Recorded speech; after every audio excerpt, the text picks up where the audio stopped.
Amore, tu mi hai telefonato chiedendomi se sono ancora vivo. Ed io ho scherzato, ho riso. Ti ricordi?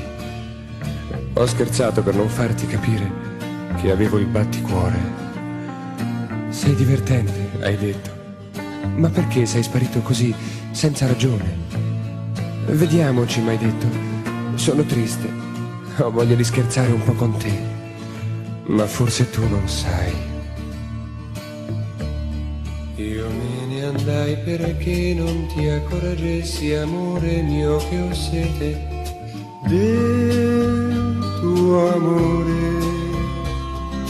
Tu volevi solo scherzare con me, ma io non potevo.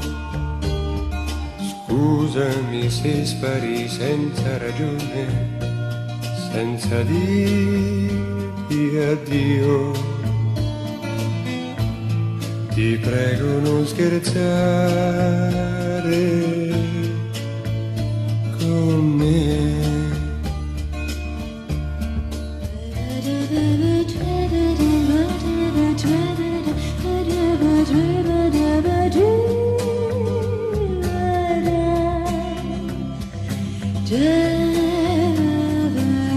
Ho visto Piero all'università e mi ha detto che adesso hai un grande amore. Beh, se sei triste per questo, anche io lo sono. E proprio non saprei, un mio grande rimpianto, farti ridere un po' per consolarti. Scusami. Volevo domandarti cosa c'era di vero nel racconto di Piero. E riagganciai perché non ti accorgessi, amore mio, che ho sete del tuo amore. Il riso è l'altra faccia del dolore, l'ho provato anch'io. Scusami se sparì senza ragione, senza dirti addio. Ti prego non scherzare con me.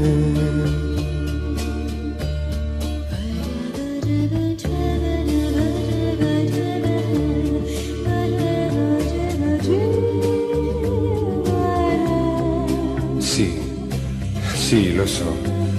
Lo so che oggi l'amore dei giovani sorride dei sospiri, dei drammi, delle frasi disperate.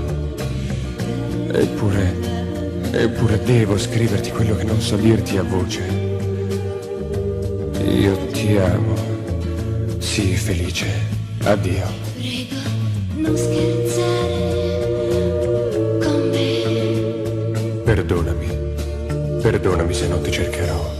Ma se chissà domani o chissà quando, amore mio, sulle tue fresche labbra un giorno sboccia un fiore che mi cerca, un fiore tutto mio. Chiamami, al primo squillo correrò, amore sono io.